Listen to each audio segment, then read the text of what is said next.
তো বোঝা গেল যে কাফের হওয়ার জন্য তোমরা আল্লাহর দ্বীনের বিরোধী, কোরআন এবং সুন্নাহর বিরোধী যে সমস্ত পদক্ষেপ নাও, যেগুলি তোমরা কুফরি হয়ে যায়, এগুলো গুনার উপরে উঠলেই কাফের হয়ে যায়। গুনার জিনিসগুলো কোনটা?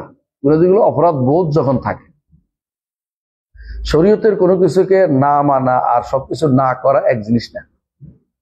একজন মানুষ ধরেন, একজন মানুষ দাড়ি কামাইছে, গুনাহগার, সবসময় গুনাহগারই থাকবে। কিন্তু যদি কোনো দাড়ি কামানোটা শরীয়ত হিসেবে মানতে পারলাম না, তাহলে কি হবে? কাফের হয়ে যাবে। পার্থক্য বুঝছেন তো? একজন মানুষ পর্দা করেন, একটা মেয়ে না করলে গুনাহগার হবে। এই গুনাহগার, এই যে ইয়ার বোধটা থাকতে হবে, অপরাধ বোধটা থাকতে হবে। শরীয়তের এই পর্দা প্রথাটা মানতে পারি না, এ কথা বলে কাফের। কথা বুঝছো? তাহলে বোঝা গেল যে এরা যে বলতেছে যে আমরা তো লা ইলাহা ইল্লাল্লাহ বলি, আমরা মুহাম্মদ রাসূলুল্লাহ মানি, আমরা আখিরাত মানি, সবই বুঝলাম, কিন্তু যেটা মানো না ওইটার কারণে কাফের হয়েছে, যেটা বিরোধিতা করছো ওইটার কারণে কাফের হয়েছে। তোমরা সবই মানো, কিন্তু যখনই তোমরা আল্লাহ ছাড়া অন্য কারো কাছে কিছু চাচ্ছ, সুপারিশ চাচ্ছ, অথবা আল্লাহ ছাড়া অন্য কারো কাছে আহ্বান করছো, তাকে বিপদে আপদে আহ্বান করছো, ডাকছো, তখনই কাফের হয়ে গেছো, যদিও তুমি অন্য সবকিছু করো। এরকম একটা জিনিস রাসূলুল্লাহ সাল্লাল্লাহু আলাইহি ওয়াসাল্লাম উল্লেখ করেছে, আপনার মনে আছে? যে ওয়াইন সাল্লাহ ওয়া সামা ওয়া জামা আন্নাহু মুসলিম,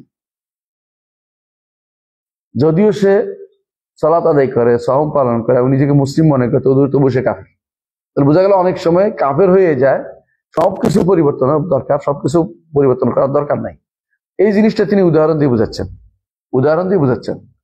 আবার বলেছেন যে ওই যে মুনাফিকরা দুই জায়গায় দুইটা করছিল, দুই ধর্ম। একটা হলো মুনাফিকরা একবার তাবুক থেকে ফেরার সময় একটা বলেছে, আরেক সময় তারা রাসূলুল্লাহ সাল্লাল্লাহু আলাইহি ওয়াসাল্লাম সাহাবীদের বিরুদ্ধে আজে বাজে কথা বলেছে, হ্যাঁ, এবং বলেছে আমরা বের করে দিই মদিনা থেকে। আবার তাদের সম্পর্কে বলছে এরা মদিনাতে এসে এক একজন আসছে চিকন হইয়া ঢুকছে, এরকম বের হচ্ছে, এরকম এই যে কথাবার্তা বলেছে। যখন তাদের জিজ্ঞাসা করলো, আমরা তো শুধুমাত্র গল্প বলছিলাম, বলছে না, কাফের হয়ে গেছে। অথচ তারা রাসূলের সাথে যুদ্ধে আছে, জিহাদে আছে, তারপরেও কাফের। তো বোঝা গেল যে কাফের হওয়ার জন্য সবকিছু অস্বীকার করা জরুরি না। বুঝে আসে? এরা যে বলে যে তোমরা আমাদেরকে কাফেরদের মতো কেন মনে করো, আমরা তো মুসলিম, আমরা লা ইলাহা ইল্লাল্লাহ বলি, সালাত আদায় করি, সাওম পালন করি, হজ করি, হ্যাঁ, এদের কথা হবে এটাই যে এগুলি দ্বারা কেউ ইমানদার হইতে থাকতে পারে, উল্টাটা করে। যেমন আরো বলছে যে বনী ইসরাইল তাদের ইসলাম গ্রহণ করছে, বনী ইসরাইল ইসলাম মুসলিম ছিল, কিন্তু তারা কি করছে, যখনই তারা বলছে ইজআল লানা ইলাহান কামা লাহুম আলিহা, তখনই তার আল্লাহ কি বলছেন, হ্যাঁ, ইন্না হাউলা মুতাব্বারুম ফি বাতুরু মা কানু ইয়ামালুন, হ্যাঁ, ইজআল লানা কামা লাহুম, এদের যেমন আল্লাহ আছে, আমাদের আল্লাহ বানিয়ে দেন। মুসা আলাইহিস সালাম তাদেরকে বলছে তোমরা জাহেল, তোমরা বলতে পারো না আল্লাহ তোমাদেরকে এত কষ্ট করে আল্লাহ তোমাদেরকে এত ইয়াতে সুন্দর করে তোমাদেরকে বাঁচাই দিচ্ছেন কোথেকে, ফেরাউনের থেকে, আর আইসে তোমরা শুরু করছো মূর্তি পূজা, কেমন হবে তোমাদের এটা? এরা তো বলতে পারতো যে আরে আমরা তো এটা শুধুমাত্র একটা জিনিসের কথা বলছি। ঠিক অনুরূপ একটা কথা সাহাবায়ে কেরাম তখন ওই সাহাবীরা যারা মক্কা থেকে যাচ্ছিল, মদিনা সাহাবীরা নয়, মুসলিম যারা, এরা যাচ্ছিল কোথা, হুনাইনের যুদ্ধে। হুনাইন কিন্তু মক্কা থেকে কাছে, যাওয়ার সময় তারা পথের মধ্যে দেখছে একটা গাছের মধ্যে ওরা তরবারি লটকায়। কি জন্য? বরকত হাসিলের জন্য। আপনারা যখন কলম রেখে আসেন কবরস্থান, কি জন্য? পরের দিন লিখতে খুব ভালো লেখা যাবে, হুজুরের কলম রেখে আসে অনেকে, হ্যাঁ, শশিনাওয়ালারা আছেন না এখানে, শশিনার লোকেরা এটা করে, হুজুরের কবর আগের দিন রাতে রেখে আসে, পরের রাত্রে কবরটা নিয়ে আসে, বরকত দেব, সারা রাত ধরে হুজুর দোয়া দিচ্ছে, বরকত দিচ্ছে এর মধ্যে। এরকম যারাই মনে করে হুজুর শাহজালাল কবর জিয়ারত করলে বরকত হইব, একই রকম শিরক। তো বলছে যে এরা মুশরিকরা তো কাছে লটকিয়ে, রাসূল আমাদের লটকানি জায়গা বানাই দিন। রাসূলুল্লাহ সাল্লাল্লাহু আলাইহি ওয়াসাল্লাম কি বললেন? কুলতুমুল্লাহি কামা ক্বালা আসহাবু মূসা লিমূসা, কি বলেছিলেন? ইজআল লানা ইলাহান কামা লাহুম আলিহা। সুবহানাল্লাহ, লটকানোকে রাসূল কি বলছে? আল্লাহ তাআলা বলেন যে, রাসূল বলছেন যে ইজআল লানা ইলাহান কামা লাহুম আলিহা, শুধু লটকানোকে আল্লাহ বানাই ফেলছে। এটা তো আল্লাহ বলে না এটাকে। ওরা বলছে লটকাবো কেন? ওরা লটকায়, আমাদের লটকালে এর মধ্যে বরকত আইব, শক্তি আসবে, আমরা এরপর কাফেরদেরকে সব মারতে পারবো। নিয়ত ভালো, নিয়তের মধ্যে একটু সমস্যা নেই, কিন্তু এই লটকানোর উদ্দেশ্য বরকত ফাইলে কাফেরদেরকে একবার তুলে করে ফেলবো। কিন্তু নিয়তের কারণে কাজটা হালাল হয়ে যায় না। যে শিরকের কথা রাসূল বলছেন, তোমরা ওইরকম বলেছো যে এরকম বলছে কে, মুসার সাথীরা মুসাকে বলছে আমাদের জন্য আমাদের ইলা বানিয়ে যেমন তাদের ইলা আছে, অথচ এটা সামান্য একটা লটকানো বিষয় মনে হতে পারে আপনার কাছে, শুধু লটকাইছে আর কিছু না, শুধু লটকাইছে আর কিছু না। এই জন্য ইজাআল্লানা ইলাহান কামা লাহুম আলিহা, এইটার সাথে এটা তুলনীয় হয়েছে। এর পর্যন্ত আমরা পড়ছিলাম মনে হয়, তাই না? আগ পর্যন্ত পড়ছিলাম না? এটা ওলা কিন্তু পড়েন। হ্যাঁ, এক মিনিট। أيضا ما حكى الله عن بني إسرائيل مع إسلامهم وعلمهم وصلاحهم أنهم قالوا لموسى اجعل لنا إلها كما لهم آلهة، وقول الناس من الصحابة اجعل لنا ذات أنواع، فحلف رسول الله صلى الله عليه وسلم أن هذا نظير قول بني إسرائيل اجعل لنا إلها، ولكن للمشركين شبهة।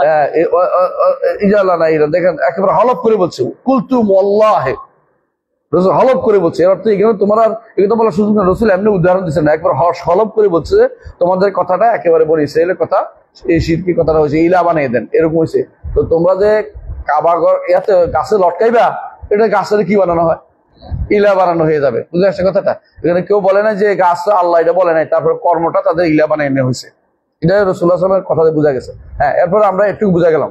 এরপর তিনি আরেকটা শোভা উল্লেখ করে এটা জবাব দিবেন। হ্যাঁ, ولكن للمشركين شبهة يبدون بها عند هذه القصة، يدلون بها عند هذه القصة، وهي أنهم يقولون إن بني إسرائيل لم يكفروا بذلك، وكذلك الذين سألوا النبي صلى الله عليه وسلم أن يجعل لهم ذات أنواع، فالجواب أن تقول إن بني إسرائيل لم يفعلوا، وكذلك الذين سألوا النبي صلى الله عليه وسلم لم يفعلوا، ولا خلاف أن بني إسرائيل لو فعلوا ذلك لكفروا، ولا خلاف في أن الذين نهاهم النبي صلى الله عليه وسلم لو لم يطيعوه واتخذوا ذات أنواع بعد نهيه لكفروا، وهذا هو المذكور। সুন্দর।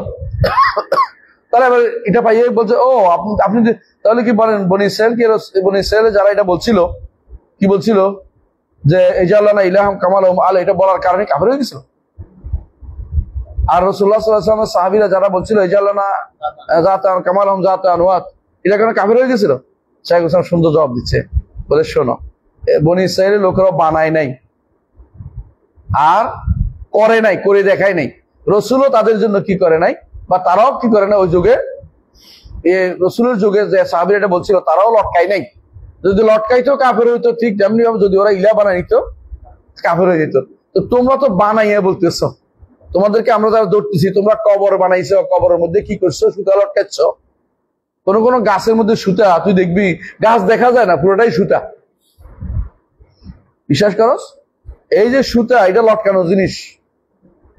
এখন যদি মদিনা যা দেখবি যে এরা কি করে, পাহারাদেররা এত পাহারার ভিতরেও কি করে, ভিতরে ছিদ্র দিয়ে ফালাই দেয়, টাকা ফালায়, হ্যাঁ, মাঝে মাঝে সুতা ফালায়, এরপর টেনে আনে কি জন্য, যে মাটি টেনে পড়ছে এটা, এখন এটা নিয়ে গেলে বাচ্চা হবে, এটা নিয়ে গেলে ভালো হবে, এই জাতীয় বসে আছে। একেবারে হুবহু কোনো পার্থক্য নাই। ইজাআল্লানা ইলাহান কামা লাহুম আলিহা, ইজাআল্লানা যাতান কামা লাহুম যাত আনওয়াত। এটা কেন? ওরা করলেই কাফের হইতো, ওরা করে নাই। তোমরা করলেও কাফের হবে, তোমরা করছো, পার্থক্য এখানে। ওরা করে নাই এই জন্য কাফের হয় নাই, কিন্তু তোমরা করছো এই জন্য কাফের হয়ে যাবে। এই পার্থক্যটা যদি কারো না বুঝে তাহলে আর বলার দরকার নেই। এই জন্য শাইখ হোসেন সুন্দরভাবে এই সন্দেহটা আমাদেরকে বুঝিয়ে দিলেন। বুঝে আসছে কথাটা?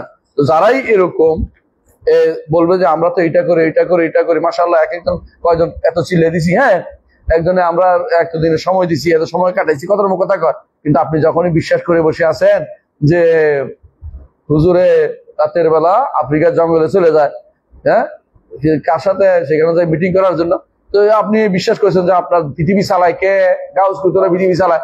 আপনি যে কত বড় কাফের আপনি বুঝাইতে পারবেন না। আপনি একেবারে খাঁটি কাফের, আপনার চেয়ে বড় কাফের আর মুশরিকরা ছিল না। আর মুশরিকরা ওমান ইউদাবিল, আমরা বলতে কি বলছে, ইয়াকুলুন আল্লাহ, দেশ পরিচালনা করে কে আল্লাহ। ওদের কাছে গাউস কুতুব নামগুলো জীবনও ছিল না। ওরা গাউস কুতুব কোনো বিশ্বাস করতো না, অন্তত তোমাদের চেয়ে ভালো আছিল ওরা এই দিক থেকে। কারণ তারা গাউস কুতুব, তারা শুধুমাত্র লাত মানাত উজ্জা নিয়ে তাদের কষ্ট ছিল। আফারাইতুমুল লাত ওয়াল উজ্জা ওয়া মানাত আস-সালিসাতুল উখরা আলাকুমুজ যাকারু ওয়া লাহুল উনসা তিলকা ইযান কিসমাতুন দিজা। তারপরেও তারা বলতো না লাত মানাত উজ্জা মিটিং করতেছে, জগৎ কিভাবে পরিচালিত হবে, কারে কিভাবে চালাবে, ইন্দ্রালাত মানাদ জাইদি করতো না, কি করতো? মান আবুদুহুম ইল্লা লিয়ুকাররিবুনা ইল্লা যুলফা। তোমাদের কাছে যে বিশ্বাস আর যেটা এতেকাদ নাম দিছো তোমরা, এটা হচ্ছে ওলি আল্লাহদের বিশেষ ক্ষমতা বিশ্বাস, বিশেষ ক্ষমতার বিশ্বাস। মরার পরে তাদের ক্ষমতা আরো বেড়ে যায়। মরার পরে তারা কি হয়? তারা ফানা ফিল্লা হয়, ফানা ফিল্লা হয়ে তারা বাঁকা বিল্লা হয়ে যায়, মানে আল্লাহর মধ্যে ফানা হয়ে যায়। ফানা হইলে তারপরে কি হয়? বাঁকা বিল্লা। এখন তারা আর যা করতে পারে কোনো বাধা হয় না, কারণ আল্লাহর মধ্যে ফানা হয়েছে। তো আল্লাহ যেটা করে তারাও সেটা করতে পারে না, নাউজুবিল্লাহ। এই বিশ্বাস তারা পোষণ করে, এই জন্য তারাই নাম দিছে ফানা ফিল্লা বাঁকা বিল্লা। আর কোনো কারণ নেই, কোনো কারণ নেই। বাঁকা বিল্লা অর্থ এটা। এখন আল্লাহর সাথে সে আর কোনোদিন ধ্বংস হবে না, মরবে না, কিছু হবে না, কারণ আল্লাহ যেমন চিরস্থায়ী, সেও এখন চিরস্থায়ী হয়ে গেছে। ফানা ফিল্লাহ, আল্লাহর ভিতরে তার সব একসাথে হয়ে গেছে, নাউজুবিল্লাহ। এই বিশ্বাস পোষণ করা আরবের মুশরিকরা করতো না। আরবের মুশরিকরা এই জাতীয় এত বড় ধরনের কুফরিতে তারা কোন লিপ্ত ছিল না। আমরা কি বুঝাইতে পারছি? এটা আলহামদুলিল্লাহ শেষ। এখানে পরের সভাটা আমরা পড়বো। হ্যাঁ, কত পৃষ্ঠা?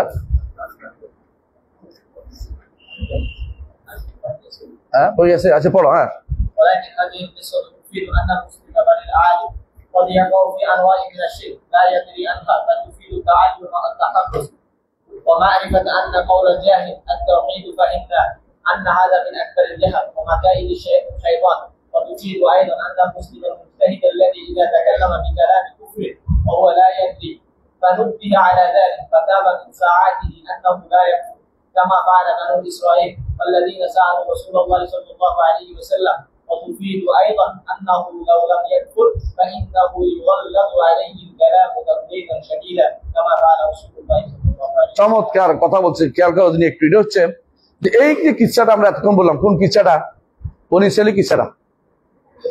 বনী ইসরাইল কিচ্ছাটা আমাদেরকে বড় ধরনের ফায়দা দিচ্ছে এটা, যে মুসলিম আলেম, সাহাবায়ে কেরাম মুসলিম ও আলেমও যারা এই কথাটা বলছে, কি জানো? এই যে আল্লাহ না জাত আনোয়াত কামালাহুম জাত আনোয়াত, এদের কাছে কখনো কখনো এরা কি করে, কোন কোন শিরকে পড়া লা ইয়াদরি আনহা, জানে না। এটা শিরিক, তারা জানে না। বা তুফিদুল লুজুম ওয়া তাআল্লুম ওয়া তাহারুজ, এরা ফায়দা দেখে অবশ্যই আমাদেরকে জানতে হবে, অবশ্যই আমাদেরকে জানতে হবে। সাহাবায়ে কেরাম মতো লোকেরা কি করছে? ভুল করছে, করতে করে নাই, বলে ফেলছে। তাহলে জানতে হবে, কারণ সাহাবায়ে কেরাম রাসূল জানাইছে তাদেরকে, তারাও জানছে পরবর্তীতে, আর কোনদিন কয় না এটা, তাহলে হয়ে যায়। এখন যারা বলে, অনেকে বলে তাওহীদ তো শিখে ফেলছি। আপনারা সারাদিন তাওহীদ তাওহীদ করেন, আপনাদের কোনো কাম নাই, শুধু কাল তাওহীদ তাওহীদ। এই কথাটা আমাদের দেশে যারা ইসলামের কাজ করে ওরা বলে আমাদের বিরুদ্ধে, বুঝছেন কথাটা? এরা আপনাদের সারাদিন শুধুমাত্র বলবে, বাজারেও বলে, এই শেখপাড়া বাজারেও বলে আমার বিরুদ্ধে, ওদের কাছে আসে আমাকে বলে, স্যার আপনাকে শুধু সারাদিন তাওহীদ তাওহীদ করেন, আর কোনো কাম নাই, তাওহীদ ছাড়া মনে কোনো কাম নাই। আরে হ্যাঁ, আমি তাওহীদ তাওহীদই করি, কারণ তাওহীদ নষ্ট হলে তার কিছু কাজ নেই। আপনার তাওহীদ নষ্ট হয়ে গেলে তার কোনো কামে আসবে না। তো এই যে এরা আসে বলে, আমি বিশ্বাস করি না, কারণ এটা ওরা তো বুঝে না। ওরা আসে আমাদের কাছে নকল করে কথাটা, যেটা বলছে। জবাব কি? আপনি একটু বুঝেন তাওহীদটা কেন বলতে হয়। সাহাবায়ে কেরামের কাছেও কখনো কখনো এটা কি ছিল, যারা মুসলিম ছিল তাদের কাছে স্পষ্ট ছিল না। এখন যারা বলে তাওহীদ চিনে ফেলছি, বুঝে ফেলছি, শাইখুল ইসলাম বলতেছেন যে এরা হচ্ছে আকবর মিন আকবরিল জাহ, এরা আসলেই জাহেল। বুঝে আসছে? এরা বড় জাহেলের মধ্যে আছে, এবং এটা শয়তানের একটা ধোঁকার মধ্যে আছে। শয়তান এদেরকে তাওহীদ শিখাতে চায় না, দুনিয়ার সমস্ত কাজে নিবে, কিন্তু তাওহীদ শিখাতে চায় না। তাওহীদ না শিখে কাজ করে কোনো লাভ নেই। তাওহীদ শিখে অল্প কাজেও কি আছে? লাভ আছে, বারাকা আছে। আপনি তাওহীদ শিখাবেন, এটা ভুল করে। তাওহীদ দিয়ে যদি আগাইতে পারতো, বর্তমানে এত যুদ্ধ জিহাদ লাগতো না। যদি তারা তাওহীদ নিয়ে মানুষের কাছে যেতে পারতো, মানুষকে বুঝাইতে পারতো যে তুমি যদি মনে করো যে এই তন্ত্র, এই মন্ত্র, এগুলি ধারণ করো, তো তুমি তো কাফের হয়ে যাবে, এই কথা বলবে না। এই কথা বলবে না যে কি কারণে কাফের হয়, এটা তাদের শিক্ষা নেই। যদি কোনো দিন না মানো, তাহলে তুমি কাফের হয়ে যাবে। যদি কোনো তুমি জাকাত ব্যবস্থাপনাকে অস্বীকার করো, কাফের হয়ে যাবে। যদি কোনো শরিয়া ব্যবস্থাপনাকে অস্বীকার করো, কাফের হয়ে যাবে। এগুলি যদি শিখাইতো তাহলে কিন্তু ভালো হইতো। ইমান কিসে হয়, ইমান কিসে যায়, এটা শিখাইলে বাংলার মুসলিমরা অন্তত ইমান যায় জিনিসটা বুঝতে পারে। এত দুঃসাহস করে এত বড় একজন দলের প্রধান, যদি কোনো প্রধান বা তার সহকারী যদি বলতে পারে যে আমরা শরিয়া আইন বিশ্বাস করি না, তাহলে এটার বিরুদ্ধে কথা বলার মতো লোকটা কারা কারা বলতে পারে? তারাই তো বলতে পারে তাওহীদ বুঝে। এরা তাওহীদ বুঝে নাই, বুঝে না কথাটা, তাওহীদ বুঝে নাই। আর তাওহীদ বুঝে না বলেই তারা বলতে পারে গলা কাটা তাওহীদ, একজন বলে গলা কাটা তাওহীদ, এরকম বলতে থাকে যে ওনার আমাদের তাওহীদ গলা কাটা তাওহীদ। তাওহীদ বুঝে না বলে একজন বলবো সারাক্ষণ কি, সারাক্ষণ লেগে থাকে আমি আজকে একজন আলাপ করছিলাম যে এই বিষয়টা হয়েছিল, বলে সবকিছুর আগে এখন যুদ্ধ করা দরকার, তারা রাজতন্ত্র কায়েম করছে ওদের বিরুদ্ধে। আমি বললাম রাজতন্ত্র আর গণতন্ত্র সমান? দুইটাই খারাপ, মানে দুইটাই খারাপ না, সমান না। একটা হচ্ছে রাজতন্ত্রের ভালো দিক আছে, মন্দ দিক আছে, আর গণতন্ত্র পুরোটাই হারাম, দুটাই শিরক। কেউ রাজারা ভালো আছে, মন্দ আছে। কারণ দাউদ আলাইহিস সালাম কি ছিলেন? রাজা। সুলাইমান রাজা। তো রাসূলুল্লাহ সাল্লাল্লাহু আলাইহি ওয়াসাল্লাম মুআবিয়া রাদিয়াল্লাহু আনহুকে কি বলছেন? যদি তুমি রাজা হইবা ইনসাফ করো। এবং ওমর ইবনে আব্দুল আজিজ কি ছিলেন? রাজা ছিলেন। তো বলতেছে হ্যাঁ এটা তো বাপের থেকে পাই না। বাপের থেকে পাইছে কে? সুলাইমান দাউদ থেকে বাপের থেকে পাইছে। কই যে আল্লাহ করে দিছে। আল্লাহ এগুলি বান্দাই করছে, আল্লাহ করে দিছে বলতেছে। তো ওমর ইবনে আব্দুল আজিজকে কারা করছে? খলিফা কে বানাইছে? রাজা কে বানাইছে? আল্লাহ বানাইছে। আল্লাহ বানাইছে, কোনো সন্দেহ নাই। বলে তো কোনো বাপে তো কই দেয় নাই, আমরা চাষায় বানাইছে। তো বাপে কই দেয় না, চাষা বানাইলে হারাম হইব, বাপে করলে যাই যাবো, এটা নাকি? না যাই যাবো, চাষা করলে যাই যাবো, মানে বাপে করলে হারাম হইব, চাষায় করলে যাই যাবো, এটা নাকি? মানে জাহালত একটা সীমা থাকা দরকার আছে। তুমি বিরোধিতা করো, আমার আপত্তি নেই, কিন্তু যেটা হালালকে বিরোধিতা করো তো বৈধতা নেই। তোমার কাছে পছন্দ হয় নাই, ইসলামের রাজতন্ত্র পছন্দ না, কিন্তু কাফেরদের গণতন্ত্র খুব পছন্দ, খুবই ভালো জিনিস। অথচ যেখানে রাজতন্ত্র আছে শান্তি এখনো আছে, যেখানে গণতন্ত্র আছে যে রাস্তায় বেরোতে পারো না, ঘন্টার পর ঘন্টা কেন দাঁড়িয়ে আছো? 4 ঘন্টা ধরে বসে আছি এয়ারপোর্টে, কেন? যে গার্মেন্টস ফ্যাক্টরির লোকেরা রাস্তা আটকাইছে, গণতন্ত্র ক্ষমতা দেখাইছে আমার উপর দিয়ে। তো আমার ক্লাস গেছে, আলোচনা গেছে, সব শেষ। 4 ঘন্টা বসে রয়েছি এক জায়গায়। এই দায়িত্ব কে নিবে? তোমার গণতন্ত্র আমার প্রতি বিরোধী ডেকে আনছে। তোমার গণতন্ত্র কার উপকার করছে আমি দেখতে পাই না। যেখানে যা কদিন পরে আরেকবার বের হয় জেনজি, এরপরে গেঞ্জি, এরপরে টেনজি বের হবে, কোন জিতে বের হবে জানি না। হ্যাঁ, এই জাতীয় এরপরে বেরিয়ে গেলেই গণতন্ত্র দিয়ে আমাদের কোনো উপকার কোনোদিন হয়নি। এগুলি আমাদের কোনো উপকার করে না, কোনোদিনই কোনো উপকার করে না। এই জাতীয় জিনিস আমাদের কোনো উপকার করে না। এই জাতীয় জিনিসগুলো আমাদের উপকার করে না। আমরা জানতে হবে কোনটা জায়েজ, কোনটা অন্যায়। ঠিক, রাজতন্ত্রের খারাপ দিকও আছে, ভালো দিকও আছে, কিন্তু গণতন্ত্র কোনো দিক ভালো বলা যাবে না, কারণ এটা আরেকজন, এটা কাফেরদের জিনিস। আপনি যেটা ভালো বলবেন ওইখানে ওইটা আমার ইসলামে আছে কিনা দেখেন। যদি বলেন যে ইসলামে এটা নাই, তো আপনি এখন ঈমান আনেন নাই, কারণ ইসলামকে আল্লাহ পরিপূর্ণ করে দিয়েছেন। আপনি এটাতে ইসলামী থেকে ইস্তিহাদ করে বের করেন, কেন অন্যদেরটা নিয়ে খুশি হয়ে যায় না, অন্যদের কুফুরি নিজের মতামত নিয়ে খুশি হবেন না। এখন বলছে গণতন্ত্র প্রতিষ্ঠা করতে, উনি বলছে এটা কোন ধরনের কথা বললেন? গণতন্ত্র আপনি মুসলিম এটা বলতে পারেন, গণতন্ত্র। তো ভুলটা কোথায় হয়েছে? ভুলটা হয়েছে অনেক সময় মানুষ জানে না, কিন্তু জানার দাবি করে। তখন আমি সাক্ষী রাখলাম একজনকে, আচ্ছা আপনি ইংরেজি টিচার, আমি যদি বলি ইংরেজিতে আমি শেক্সপিয়ারকে আপনার চেয়ে বেশি জানি, কেমন হবে? বলে ঠিক হবে না। তাহলে আপনি ইসলাম, আমি ইসলাম সম্পর্কে পড়েছি, আপনি যদি আমার ইসলাম সম্পর্কে বেশি কথা বলেন, তা আমি মনে করি ঠিক হয়নি। এবার চুপ মেরে গেছে, আমরা কি ছোটকাল থেকে পড়ি নাই? আপনি যা পড়ছেন বুঝতে পারলাম এতক্ষণে। আপনার বলে ভাষা নলেজ দিয়ে বসে আছেন, ওইটা দিয়ে ইসলাম চলে না। আমাদের দেশে তাই প্রত্যেকটি মানুষ দাবি করে মুসলিম ইসলাম বুঝে, সবাই মনে করে ইসলাম বুঝে। ইসলাম তো এত বুঝেন না। ইসলাম হচ্ছে কোরআন এবং সুন্নাহ থেকে সলবে সালিন বুঝ অনুসারে চলানো হচ্ছে ইসলাম। ইসলাম হচ্ছে আল ইসলাম লিল্লাহি বিত্তাওহীদ ওয়াল ইনকিয়াদ লাহু বিত্তাআ ওয়াল বারাআতু মিনাশ শিরকি ওয়া আহলিহি। আপনি কোনটা করেছেন? তাওহীদ নিয়ে প্রথমটাই হয় না আপনার, ইনকিয়াদ লাহু বিত্তাআ হয় নাই। এই যে এদের বিরুদ্ধে যুদ্ধ করেছে, এই হাদিস যাকাত অস্বীকারীদের বিরুদ্ধে যুদ্ধ করেছে, কি হিসাবে? তারা যাকাত ফরজ এটা বলে না, যাকাত দিবে না বলছে। যাকাত ফরজ না এটা বলে নাই, যাকাত দিবে না বলছে, তাতেই যুদ্ধ করেছে। ইসলামের দৃষ্টিতে কেউ যদি শরিয়ার কোন নীতি না মানার পরে একমত হয়ে যায়, তার বিরুদ্ধে যুদ্ধ করা যাবে। কেউ যদি বলে আমরা এখন থেকে আর আজান দিব না, তার বিরুদ্ধে যুদ্ধ করতে রাষ্ট্র নির্দেশিত। কেউ যদি বলে আমি শরিয়া এই মিরাজ আমরা এখন থেকে চালু করব না, তার বিরুদ্ধে যুদ্ধ করতে রাষ্ট্র কি নির্দেশ পালন করতে হবে। খাওয়ারেজরা তার বিরুদ্ধে যুদ্ধ করছে এই সমস্ত কারণেই তো। যেখানে শরীয়তের মালুম মিনাদ্দিন বিদ-দারুরা, যে কোনো মাসআলার বিরুদ্ধে কেউ যদি ঐক্যমত পোষণ করে যে আমরা এটা করবো না, তাদের বিরুদ্ধে যুদ্ধ করতে হবে, যত ছোট জিনিস হোক না কেন।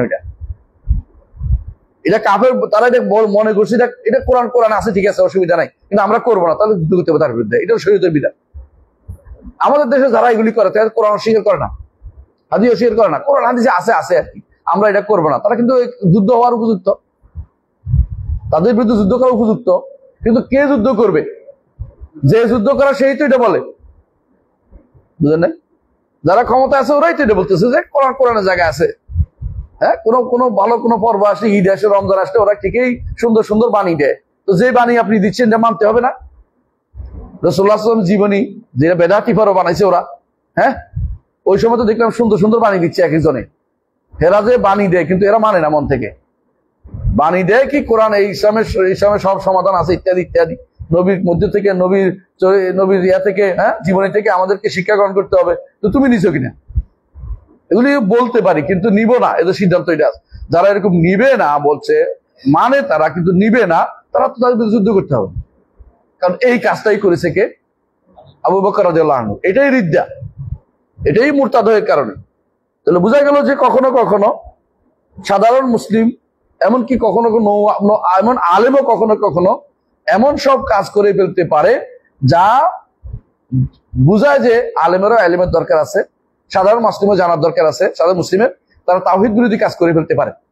এরা যে যারা বলে যে আমরা তাওহীদ বুঝে ফেলছি, অথচ শিরিক করে যাচ্ছে, শিরিক করে, বুঝেন তো? যারা এখন আপনি যদি জিজ্ঞাসা করেন তাদেরকে যদি বলেন যে আপনি তাওহীদ কি জানেন কিনা, সব তাওহীদ জানে, অথচ তাওহীদের সংজ্ঞা দিতে পারবে না। আপনারা জানেন যে তাওহীদের সংজ্ঞা এরা কারা দেয়? কালাম শাস্ত্রবিদরা কি দেয় জানেন? তাওহীদের সংজ্ঞা দেয় কি? কোনদিন যারা কালাম শাস্ত্রবিদ তাওহীদের সংজ্ঞা শুদ্ধ দিতে পারে না। এরা সবসময় বলবো তাওহীদ হচ্ছে ইন্নাল্লাহ ওয়াহিদুন ফি যাতিহি লা কাসিম আলাহ। আল্লাহ তাআলা তার সত্তায় এক, আমাদের তো এই সমস্যার দূরে। যখন বলছে লা কাসিম আলাহ, তখন উদ্দেশ্য কি জানেন? সিফাত অস্বীকার। কোন সিফাত গুলো? সিফাত জাতীয় গুলো অস্বীকার করা। যখন ওরা চেহারা কাসিম বানাইছে, কিসিম বানাই বলছে, বাঘ বানাই বলছে, শরীরকে আল্লাহ তাআলাকে এখন শরীর বানাই বলছে, শরীর বানাই বলছে, আমরা তো শরীর বলিও না। তখন বলে আল্লাহর হাত আছে, তখন কাসিম আলাহ দিয়ে অস্বীকার করছে। এদুর বলছে তো বলছে, বুঝছে আরেকটা আসেন, ইন্নাল্লাহ ওয়াহিদুন ফি সিফাতিহি লা শাবিহা লাহু। এদুর তো ঠিক আছে, কিন্তু যখন লা শাবিহা লাহু বলছে তখন কি অর্থ? এখন হচ্ছে আল্লাহর সমস্ত সিফাতকে অস্বীকার, কারণ এটা বললে কি হয়ে যায়? সৃষ্টির সাথে সাদৃশ্য হয়ে যায়। সুতরাং এটাকে অস্বীকার করতে হবে। এটা বললে, এটা বলার কারণে যখনই আমরা বলবো যে আল্লাহ তাআলা আরশের উপর উঠেছেন, আল্লাহ তাআলা সৃষ্টি সিফাত ফেলিয়াগুলি অ্যাঙ্কার করে এটা দিয়া, আর এটা দিয়ে কি করে? সিফাত জাতীয়গুলি অ্যাঙ্কার করে। বুঝতে পারছেন আপনি কথাটা? হ্যাঁ। এরপরে বলবে কয়টা মানে কেন? এখানে কয়টা আছে, এগুলি তাসবিহ হয় না, এগুলিও তাসবিহ হয়। যদি দিতে চাই এটাও হয়, না দিলে এগুলি হয় না, ওইগুলি হয় না, কিন্তু ওদের অন্তর্ভুক্ত সন্দেহ। এরপরে বলে তাওহীদুন, 3 নম্বর অংশ বলে ইন্নাল্লাহ ওয়াহিদুন ফি আফআলিহি লা শারীকা লাহু। আল্লাহ ওয়াহিদুন ফি আফআলিহি লা শারীকা লাহু। এটার উদ্দেশ্য কি বুঝছেন? মানে এটা ঠিক আছে কেন? আল্লাহ তাআলা তিনি তার সমস্ত ফি আফআলিহি এককভাবে তিনি সবকিছু সৃষ্টি করেছেন, এটুকু ঠিক আছে, তার কোনো শরীক নাই। তাহলে এখানে এসে শরীকটা আসছে, অর্থাৎ সৃষ্টির স্রষ্টা একজনের বোঝানোর উদ্দেশ্য। কিন্তু আবার এখানে দেখবেন ওদের মধ্যে যারা সুফি, তারা বলে যে আফআলের মধ্যে কিছু আছে, হ্যাঁ, ওলি আল্লাহরা করতে পারে। আফআলের মধ্যে 3টা ফেল আমরা জানি কি? খালক, মিলক, তাদবীর। তাদবীর দিয়ে দিছে কারে? গাউস কুতুবের। তো সুফিয়ারা দিছে, শিয়ারা কাদের দিছে? ইমামদের দিয়ে দিছে, বুঝলেন? তাহলে তারা কিন্তু এখানেও তারা কি করছে? শারিকারাও বললেও তাদের মধ্যেও কারো লোকেরাই আবার আফআলের মধ্যে শরীক করতেছে, তাদের মধ্যে লোকেরাই আবার ছেলেকে মেয়ে, মেয়েকে ছেলে বানাইতেছে, তাদের মধ্যে লোকেরা আবার বলতেছে খাজার দরবারে কেউ ফিরে না খালি হাতে। তাহলে আপনি তাওহীদ বুঝছেন কোথায়? তাওহীদ বুঝেন নাই। আচ্ছা, এত করে যে আপনি বলছেন এটা তাওহীদ, এখানে তাওহীদুল ইয়া কই, তাওহীদুল উলুহিয়া কই? নাই। আপনি বুঝছেন কথাটা? এটা কি তাওহীদুল জাত, এটা কি সিফাত? যা উল্টাপাল্টা করছেন তো বুঝছি, তারপরেও বলতেছি আপনার কথার ভিতরে যা পাওয়া গেছে, সিফাত পাওয়া গেছে, আফআল পাওয়া গেছে, কিন্তু হুকুক কই? যেটার জন্য আল্লাহ তাআলা নবী রাসূল পাঠাইছে, কিতাব পাঠাইছে, সমস্ত কিতাব কই? ওটা কি বুঝছেন তো? লা ইলাহা ইল্লাল্লাহ কই? লা মা'বুদা ইল্লাল্লাহ কই? আল্লাহ ছাড়া কারো ইবাদত করা যাবে না, এটা কই? তাহলে আপনার তাওহীদের মধ্যে আসল জিনিসটাই আসে না, খোলাসাতুত তাওহীদ, লুব্বুত তাওহীদ। আল্লাহ ছাড়া কারো ইবাদত করা যাবে না, আল্লাহ ছাড়া কারো চাওয়া যাবে না, আল্লাহর কাছে কারো সুপারিশ চাওয়া যাবে না, আল্লাহর কাছে কারো কাছে ধর্ণা দেওয়া যাবে না, মাথা নত করা যাবে না, সে আল্লাহর কাছে কাউকে বেশি ভয় করা যাবে না, আল্লাহ ভয় বেশি করা যাবে না, আল্লাহর কাছে কারো আশা করা যাবে না, যে আশা একমাত্র আল্লাহর জন্য খাস, আল্লাহ ছাড়া কাউকে বেশি ভালোবাসা যাবে, ভালোবাসা আল্লাহর জন্য খাস। ওগুলো একটাও তো আপনার মধ্যে নাই। আপনার তাওহীদ কই? আমরা কি বুঝতে পারছি? এরা যারা দাবি করে যে আমরা তাওহীদ বুঝে ফেলছি, ওদেরকে জিজ্ঞাসা করতে হবে। এদের অত্যন্ত, আপনি আশ্চর্য হবেন, এদের গঠনতন্ত্র দেখবেন তাওহীদ নাই, গঠনতন্ত্রের মধ্যে তাওহীদ নাই। এদের ছেলেদেরকে পড়ায় মাদ্রাসার মধ্যে, মাদ্রাসা বোর্ডে বই লিখছে, হ্যাঁ, আগের বইগুলি দেখবেন, এখন হয়তো দুইটা ঢুকাইছে, আমি দেখছি, পছন্দ হয়েছে আলহামদুলিল্লাহ, এরা আসে ঢুকাইছে, কিন্তু আগের সমস্ত বইতে তাওহীদের পরিচয় দিচ্ছে কি জানেন? সব তাওহীদুর রুবুবিয়্যাহ। সেটা কি? আল্লাহ কি সুন্দর ফুল ফুটিয়েছেন, আমাদের সৃষ্টি করেছেন, জগতের প্রতিটি কাজকে চালিয়েছেন, তিনি সব পরিচালনা করছেন, এটা বলছে। হ্যাঁ, তিনি একমাত্র পরিচালক, এটা বলে না, তিনি সব পরিচালনা করেন। আবার ওয়াহদাতুল উলূহিয়্যাহ পড়াচ্ছে, আবার ওলি আল্লাহদের জীবনী পড়ে, তাসাউফও পড়াচ্ছে, মানে জগা কিছুই। আমরা তাওহীদ কোন জায়গায় চলে গেল? জগা কিছুই বানাই বলছি এটারে। এই তাওহীদের মধ্যে সমস্যা কোনটা? এই যে তাওহীদের সংজ্ঞা দিয়েছে, সমস্ত আশআরী মাতুরিদীদের সংজ্ঞা হচ্ছে এটা। এখানে এসে তারা আফআলি যারা করতে, এরা কি করছে? মুতাজিলাদের রদ করছে, বুঝলাম একটু। সেটা কি? মুতাজিলা আফআলের ক্ষেত্রে আফআল ইবাদকে নিজেরা তৈরি সৃষ্টি করে বলে, আর হ্যাঁ আশআরী মাতুরিদীরা কি বলে? আফআল ইবাদ মাখলুকাতুন লিল্লাহ। এদিক দিয়ে আহলুস সুন্নাহ ওয়াল জামাতে তারা কাছে আছে এখানে, কিন্তু সংজ্ঞায় ভুল। সংজ্ঞার মধ্যে যা লাগাইছে এটা দিয়ে কি করছে? সিফাত অস্বীকার করছে, জাতিয়া। আবার যখন বলছে লা শাবিহা লাহু, এটা সিফাত ফেলিয়া অস্বীকার করছে। কারণ সিফাত ফেলিয়া করলে বন্ধ এটা করে, আল্লাহ এটা করে, না না না না, এটা হতে পারে না। তাহলে এই দিয়ে দেখা যাচ্ছে যে এরা যারা বলে তাওহীদ ফাহিম না হোক, তাওহীদ বুঝছি, তাওহীদের বুঝানো লাগবে না আমাদের। প্রত্যেকটি মানুষ এটা বলতে থাকে, যারাই তাওহীদ পড়ে না, গুরুত্ব বুঝে না, এরা তাওহীদ বুঝে নেই। যদি তাওহীদের গুরুত্ব বুঝতো তো তাওহীদ প্রচারে নামতো। তাওহীদের গুরুত্ব বুঝলে কেউ চুপ থাকতে পারে না। সে দেখবে তার বাবা ঈমান হারা হয়ে কবরে গেছে, একটু না বুঝা পর্যন্ত সে বুঝে নেই। সে বুঝবে তার দাদা ঈমান হারা হয়ে কবরে গেছে, সে বুঝবে ওই যে নুরুল ফকির কাফের হইয়া কবরে গেছে। এরকম সে বুঝতো যারাই মাজারে সিজদা দেয় তারা কাফের হয়ে মারা গেছে, তাওহীদ সে বুঝতে পারতো। কিন্তু তারা এই তাওহীদ তারা বুঝার চেষ্টা করে না, তারপরে বলে তাওহীদ ফাহিম না। তাওহীদ তো বুঝে গেছি। তাওহীদ বুঝে গেলে এদের সামনে কি থাকতো না? তাওহীদ বুঝে গেলে এই চেউরিয়া থাকতো না। তাওহীদ বুঝে গেলে পাগলা কানাই থাকতো না। তাওহীদ বুঝে গেলে ওইখানে একটা কবর দেখে আসছি কদিন আগে, হ্যাঁ, শান্তি কি বসন্তপুর কবর, একটা অমুকের মাজার, ঘর একটা। তাওহীদ বুঝলে ঘর এটা থাকতো না, এটা উপরে উঠতো না। তাওহীদ বুঝলে কবরে 1 টাকা পড়তো না, বুঝলেন? তাওহীদ বুঝলে মাজারগুলি বন্ধ হয়ে যেত। তাওহীদ বুঝলে এই মাজারগুলিতে টাকা পয়সা এত, হ্যাঁ, পাগলার কবরে কোটি টাকা পড়তো না। কয় কোটি টাকা পড়ে? 10 কোটি টাকা পড়ে, কখনো 4 কোটি পড়ে। মানে এক এক সময় এক এক টাকা দেয় কিভাবে? পাগলার কবর, পাগলার মসজিদে, ওরা পাগলারই খুশি করে। তাওহীদ বুঝলে হুজুরের ফয়েজ ও বরকতের জন্য বসে থাকতো না। তাওহীদ বুঝলে কবরের কাছে হইতো না। শাহজালালের মাজার এভাবে কি হইতো না? আবাদ হইতো না। শাহপরানের মাজার আবাদ হইতো না। তাওহীদ বুঝে না বলেই এগুলি আবাদ হয়ে রয়েছে। তাওহীদ বুঝে না বলেই আমাদের দেশে শিরকের বিরুদ্ধে কথা বলে না, এবং আমাদের দেশে তাওহীদ বুঝে না বলেই বেশিরভাগ মানুষ, সাধারণ শিক্ষিত মানুষগুলো এবং বিভিন্ন দলের নেতা খেতা হয়ে গেছে, বড় বড় ক্ষমতায় গেছে, রাজত্ব পেয়েছে, দেশের মন্ত্রী পরিষদ হয়ে গেছে। তারা তাওহীদ বুঝে না বলেই তারা কি করে? ওলি আল্লাহর দরবারে ঘুরে বেড়ায়। কথা বুঝছেন? তাওহীদ বুঝে না বলে তাদের সমস্যা। তাওহীদ বুঝলে এরা কিন্তু আল্লাহর বিধানে কায়েম করত এবং তাওহীদ বুঝলে সহায়ক হইতো, ইসলাম প্রচারটা সহায়ক হতো, ইসলাম এদেশে প্রতিষ্ঠিত হয়ে যেত।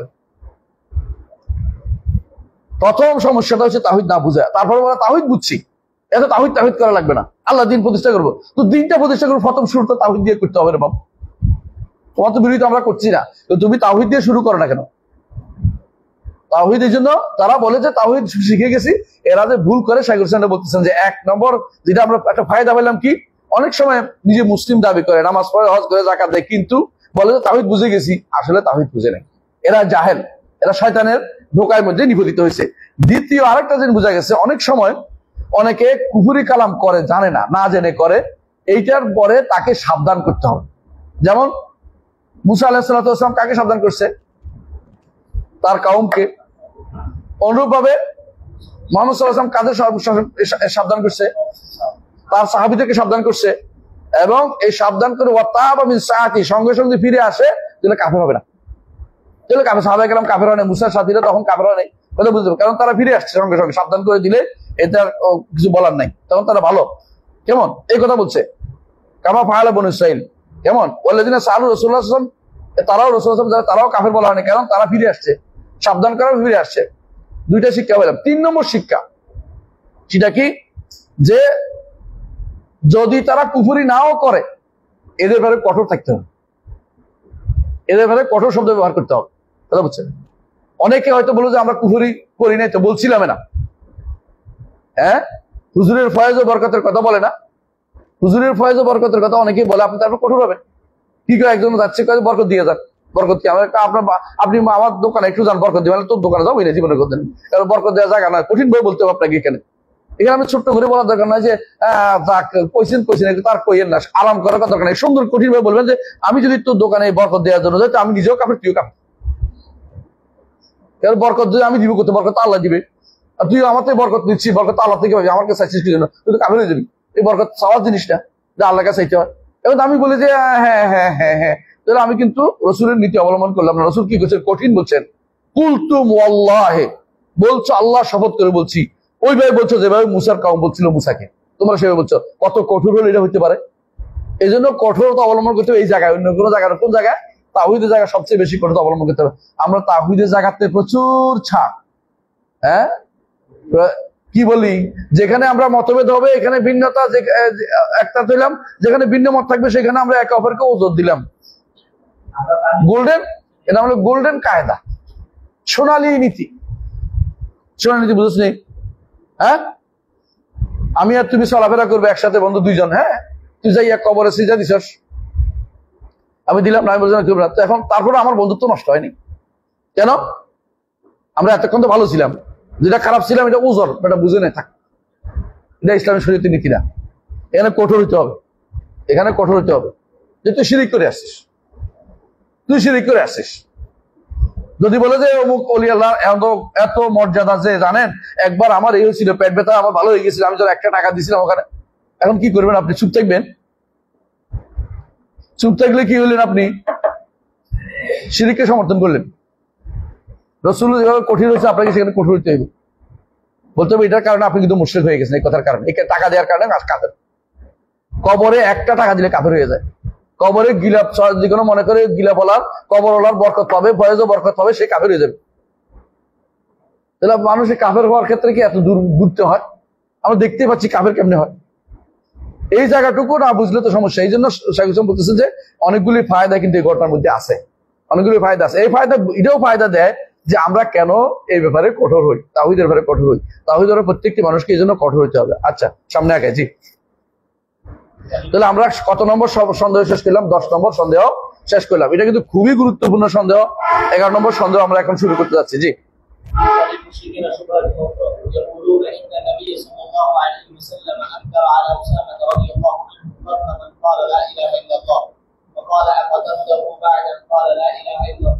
وكذلك قوله صلى الله عليه وسلم نريد ان نقاتل الناس حتى يقولوا لا اله الا الله واحاديث اخرى في الكهف عمن قالها ومراد هؤلاء الجهله ان من قالها لا يكفر ولا يقتل ولو فعل ما فعل ولو فعل ما فعل এদের সন্দেহটা আগে বুঝে নেন। এরা বলে যে রাসূলুল্লাহ সাল্লাল্লাহু আলাইহি ওয়াসাল্লাম ওই ব্যক্তিকে বলছে, কাকে? যখন এক ব্যক্তি ছাগল চালাইতেছিল, রাসূলুল্লাহ সাল্লাল্লাহু আলাইহি ওয়াসাল্লাম ওসামাকে বলছে, ওসামা কি করছে? এক লোককে মেরে ফেলছে, ছাগল চালাচ্ছিল। তো কি বলছে সে? তরবারির সামনে বলছে লা ইলাহা ইল্লাল্লাহ, তারপরে মেরে ফেলছে। রাসূল কিন্তু তাকে এটা কাজটা ভালো হয়েছে বলেন, বলছে তুমি কি তাকে লা ইলাহা বলে হত্যা করছে? এমনকি ওসামা রাদিয়াল্লাহু আনহু বলছিলেন যে আমার ইচ্ছা হয়েছিল যে ওই দিন ইসলাম গ্রহণ করতে, নতুন করে ইসলাম, যেটা হয়েছে গেছে, এত বিপদ।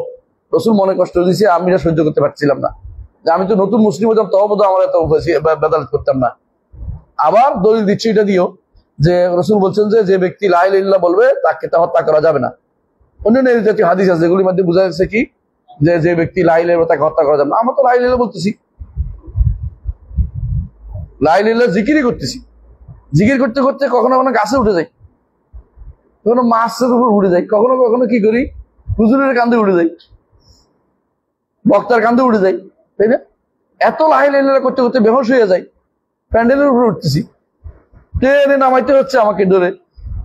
এত লা ইলাহা ইল্লাল্লাহ বলি, তারপরেও তোমাদের পছন্দ হচ্ছে না। তোমরা আমাদের মুশরিক বলতেছো, ঘটনাটা কি? ওদের উদ্দেশ্য কি?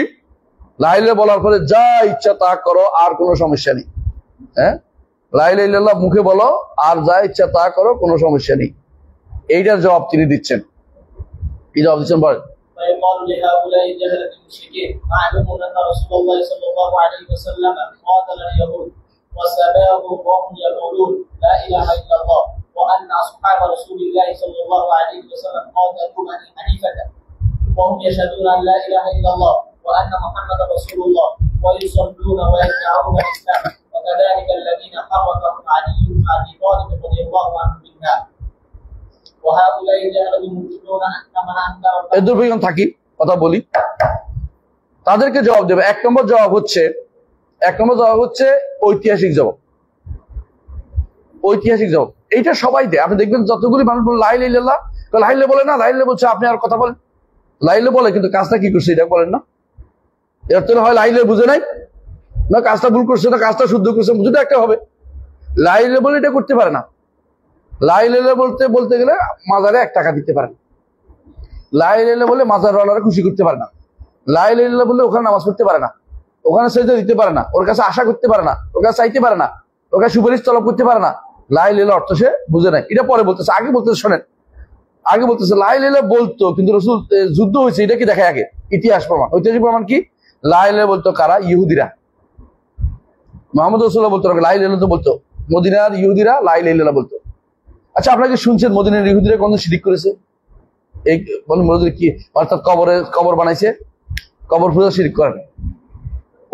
ওদের মধ্যে একটা গোষ্ঠী বলতো ওজাইর ইবনুল্লাহ, ওই শিরকটা তারা করেছে যে ওজাইরকে আল্লাহর সন্তান মনে করছে।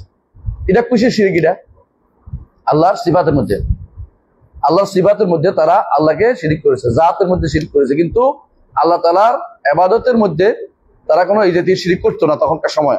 এখনো তারা এই জাতীয় শিরক করে না, এখনো তারা কবর পূজার শিরকটা করে। তাদের মধ্যে কিছু বদভ্রষ্ট আছে, এটা আলাদা কথা। বেশিরভাগ যারা বিশেষ করে এত জমা হয়েছে, ফিলিস্তিনে জমা হয়েছে যারা, এরা কিন্তু এই কবর পূজা জাতীয় শিরক করে না। তারা বুঝে যায় মরে গেলে, বেশিরভাগই নাস্তিক টাইপের, মরে গেলে শেষ, কবর পূজা বানাই আমি কি করবো, এটা মরে গেছে, এটুকু আকল আছে ওদের। এরা কিন্তু বেশিরভাগ নাস্তিক টাইপের। এদের মধ্যে আরেকটা গোষ্ঠী আছে পরিপূর্ণভাবে ওয়াহাবি টাইপের, বুঝছেন তো? মানে এরা ওয়াহাবি বলেন আপনারা, ওরা কাউকে এই একেবারে মানে বলতে পারেন যে এরা ওদের বইয়ের বাইরে যাবে না, ওদের বইয়ের বাইরে যায় না। এরা এই জন্য মনে করে ওদের বই এত বিশ্বাস যে এটা তাদের বাস্তবায়িত হবে, তারা আশা করে বসে আছে সবকিছু। এই ইহুদিদের বিরুদ্ধে সাহাবায়ে কেরাম যুদ্ধ করছে, রাসূল যুদ্ধ করছে, অথচ তারা কি বলতো? বাইরে না। আপনি কি মনে করেন, যেটা আমরা এই প্রথম আলোচনা বলছিলাম সংক্ষিপ্ত জবাবে, আপনি কি মনে করেন যে কোরআন এবং হাদিস বা হাদিসের সংঘাত আছে? আমরা এটা বিশ্বাস করি যে হাদিসের যে কোনো সংঘাত নাই, কোরআন এবং হাদিসের কোনো কি নাই, সংঘাত নাই। তাহলে আমাদের কি করতে হবে? আসতে হবে যে দুটোর মধ্যে কি আছে, একটা মিল তো থাকবেই। সেই মিলটা কোন জায়গায়? মিলটা হচ্ছে এটা, এদের বিরুদ্ধে যুদ্ধ করছে লা ইলাহা ইল্লাল্লাহ এই কারণে, লা ইলাহা ইল্লাল্লাহ কারণে, বরং লা ইলাহার বিপরীতে কাজটা করছে, এই জন্য যুদ্ধ করছে। লা ইলাহার বিপরীত কাজ হচ্ছে ওজাইর ইবনুল্লাহ বলা, মুহাম্মদ রাসূলুল্লাহ না মানা, এগুলি আল্লাহ শরীয়ত না মানা। হ্যাঁ, ওয়ালা ইয়াদিনুনা দিনাল হক হাত্তা ইউতুল জিজিয়া আন ইয়াদিন ওয়া হুম সাগিরুন, জিজিয়া দিবে ওই জন্য, কারণ লা ইয়াদিনুনা দিনাল হক, দিন মানে না, এই জন্য ইসলাম মানে না, এই জন্য। তাহলে বোঝা গেল লা ইলাহা ইল্লাল্লাহ বলে কিন্তু মাপ পাচ্ছে না, ওরাও মাপ পানে। ও লাইলে বলছে মাপ পায় নাই, তো আপনি লাইলে মাপ পাবেন, আপনি বিরোধিতা করেন না, ইহুদির কাজ সবটা করেন। আপনি আপনি সারা বাংলাদেশকে বলে দিয়েছেন কি দিয়ে? সুদী ব্যাংক দিয়ে। সুদকে হালাল করার চিন্তা করছেন, মদকে হালাল করার চিন্তা করতেছেন। আপনি সারা বাংলাদেশ ভরে দিচ্ছেন এখন কি দিয়ে? গান দিয়ে। আপনি এখন সারা বাংলাদেশ ভরে দিচ্ছেন কি দিয়ে? সমকামিতা দিয়ে। সমকামী বৈধ দেওয়ার চেষ্টা করতেছেন। আপনি কাটাকুটাকে পছন্দ করে আপনি কি করতেছেন? এটা নিয়ে এদের সাথে নিয়ে ছবি তুলতেছেন। সেরা যে কাইটা কুটিয়া একটা কিছু হয়েছে, বুঝছেন তো? হ্যাঁ, হেরে নিয়ে করছে সুন্দর পুরুষ বলে। এটা এই পুরুষ লোকের হয়তো নপুংস, কিচ্ছু নাই। এরা সারাদিন মহিলার কাছে রাখলেও কিছু উৎপাদন করবে না। এর মধ্যে সুন্দর পুরুষ। আপনি কি প্রমাণ করতেছেন? আপনি তো কাফের হয়ে রয়েছেন। আপনি কাফের হয়ে রয়েছেন। আপনার বিরুদ্ধে যুদ্ধ করা, যে আমি শাসক হতে ফরজ ছিল আমার উপর, শাসকের উপর ফরজ হচ্ছে তার বিরুদ্ধে যুদ্ধ করা, প্রতিবাদ করা। আমরা প্রতিবাদ করছি আমরা এই জন্য, মুখে বলতেছি এটা যা হারাম, শিরক কুফর। তাহলে আপনি বুঝছেন যে ইহুদির বিরুদ্ধে যুদ্ধ করার কারণ হচ্ছে এটা, ইহুদিরা ওইগুলি মানত, লা ইলাহা ইল্লাল্লাহ বলতো, কিন্তু অন্যান্য জিনিসগুলো মানত না। এরা লা ইলাহা ইল্লাল্লাহ সঙ্গে এরাই বুঝে না যে কোনটা করতে হবে, লাস্ট কথা বুঝে নেই। এরাও কি করছে দেখেন, লা ইলাহা ইল্লাল্লাহ, এরা যে লা ইলাহা ইল্লাল্লাহ বললে আমাদের সাইড দিতে হবে, যুদ্ধ করবো না, যা ইচ্ছা তা করবো, এটা কিন্তু শরীয়তের নির্দেশনা নেই। এরা অনেকেই বলে মান কালা লা ইলাহা ইল্লাল্লাহ দাখালাল জান্নাহ, এটা দিয়ে সব দলিল দিতে আছে, কিন্তু লা ইলাহা বিপরীতটা ওয়া কাফারা বিমা ইয়াবুদু মিন দুনিল্লাহ, ওটা কই গেছে? আবার ওইটা কই ইল্লা বিহাক্কিল ইসলাম, কই ওইটা কই গেছে? ইল্লা বিহাক্কিল ইসলাম। আবু বকর রাদিয়াল্লাহু আনহু বলেছিলেন ওয়াজ যাকাতু মিন হাক্কিল ইসলাম। ওমর, যাকাত হক, ইসলামের হক। যে ব্যক্তি যাকাত দিতে অস্বীকার করবে, যাকাত দিতে অস্বীকার করবে বলছে, এটা বলেন যাকাত অস্বীকার করবে বলে নাই। এরা যাকাত দিতে অস্বীকার করবে, তারকে আমি যুদ্ধ করব। হত্যালাও মানাউনি একালান, একটা গাছ দিতে অস্বীকার, একটা কি একাল, একটা রশি দিতে অস্বীকার করে তার বিরুদ্ধে আমি যুদ্ধ করবো। ছোট মোটের বাচ্চা দিতে অস্বীকার, যদি অর্থ হয় এটা ধীরে ধীরে অর্থ যুদ্ধ করবো। দিতে অস্বীকার করলে তাহলে কি যুদ্ধ করছে? তাহলে বোঝা গেল লা ইলাহা ইল্লাল্লাহ বলে মাফ হওয়ার কোনো সুযোগ নাই। কারণ ওমর রাদিয়াল্লাহু আনহুকে আবু বকর সুন্দর করে বুঝাই দিছে। আবু বকর যেটা বুঝাইছে এটা আমরা বুঝাইতে হবে তাদেরকে, লা ইলাহা ইল্লাল্লাহ বললে কিন্তু মাফ হওয়া যায় না, যেটা আবু বকর জন্য ওমরকে বুঝাই দিছে। কারণ এটা কিছু বিপরীতটা, ওয়া কাফারা বিমা ইয়াবুদু মিন দুনিল্লাহ, এটা নাই। এবং দ্বিতীয়টা কি? আরেকটা কি? আল্লাহর হক, আল্লাহর হক আদায় হয় নাই। হকুল ইসলাম, ইসলামে যারা হক বলেছে সেগুলিকে দিতে অস্বীকার করে যুদ্ধ করতে হবে, যুদ্ধ করতে হবে। এটার বিরুদ্ধে যুদ্ধটা করবে কি? আমি আপনি করব না, রাষ্ট্র সরকার করবে। না করলে রাষ্ট্র সরকার সরাইতে হইব। তবে যতক্ষণ না পারি সহায়তা, তখন কি করতে হবে? ধৈর্য ধারণ করতে হবে এবং মানুষদেরকে বুঝাইতে হবে। মানুষই পর বদলাবে, আমার একা বদলার দরকার নাই। সারা বাংলাদেশের মানুষকে বুঝাইতে পারলে যে এটা শিরক কুফর, ওই বেটাও একসময় শুদ্ধ হয়ে যাবো। আমার দায়িত্ব এটা বেশি। আমি যতক্ষণ মারামারি করে তাদের ক্ষমতা যায় শুদ্ধ করবো, কারো শুদ্ধ করবো? মানুষ তো শয়তানি হয়েছে, এই পুরো গোষ্ঠী তো শয়তানির মধ্যে ডুবে আছে। এরা আমি কতক্ষণে ঠিক করবো? যতক্ষণ পর্যন্ত জনগণ ঠিক না করে ততক্ষণ পর্যন্ত আপনি কোনোদিনে ক্ষমতা দেখতে পারবেন না। কারণ এরপরে আপনি ওখানে গেলে কম্প্রোমাইজ করবেন। মেয়ে একটা আছে ছবি তুলতে আপনার সাথে, আপনি মানা করতে পারবেন না। মানা করলে কেবল এরা তো খুবই ঘোড়া। আপনি উদার দেখানোর জন্য, উদারতা দেখানোর জন্য মেয়ের সাথে ছবি তুলতেছেন, একজন দুইজন তিনজন না বসে বসে আড্ডাও দিচ্ছেন। কাফেররা আসলে ওদের সাথে বসে, কাফেররা আসলে ওদের সাথে মেয়েদের নিয়েও আপনি কি করছেন? মিটিং করতেছেন। হ্যাঁ, কেন? আপনি উদারতা দেখাচ্ছেন, ইসলামের অংশ বাদ দিয়ে উদারতা দেখাচ্ছেন। আপনি কত বড় জালেম, আপনি কি বুঝেন? আপনি ইসলামের কত নষ্ট করছেন। আমরা ওদিকে যাচ্ছি না, কারো বিরোধিতা করার উদ্দেশ্য না, বলার কথা বলতে। তাহলে বুঝে গেল কি? এরা একটা জবাব কি, যে যাদের বিরুদ্ধে যুদ্ধ করেছে রাসূলুল্লাহ সাল্লাল্লাহু আলাইহি ওয়াসাল্লামের সাহাবীরা, ইহুদিদের বিরুদ্ধে, ইহুদিরা কিন্তু লা ইলাহা ইল্লাল্লাহ বলতো। 2 নম্বর, বনু হানিফা। বনু হানিফা, বনু হানিফা কারা? মুসাইলামা কাযযাবের বংশ, বনি হানিফা। এখানে থাকবে, আচ্ছা একটু পড়ে নি। বনি হানিফা যারা, তারাও যুদ্ধ করেছে রাসূলুল্লাহ সাল্লাল্লাহু আলাইহি ওয়াসাল্লাম, তারাও কিন্তু লা ইলাহা ইল্লাল্লাহ বলতো, মুহাম্মদুর রাসূলুল্লাহ বলতো। এরপর আরেকজনকেও একটু নবী মানছে আর কি। তারপরেও তারা কি তাদের যুদ্ধ করছে। তো লা ইলাহা ইল্লাল্লাহ বলে তাদের বিপরীতটা না করা ছাড়তে হবে। তো এটুকু যাচ্ছি, থাকুন ইনশাআল্লাহ। পরবর্তী বাকিটা পড়বো। সুবহানাকাল্লাহি ওয়া বিহামদিকা, আশহাদু আল্লা ইলাহা ইল্লা আনতা, আস্তাগফিরুকা ওয়া আতুবু ইলাইক। আসসালামু আলাইকুম ওয়া রাহমাতুল্লাহ।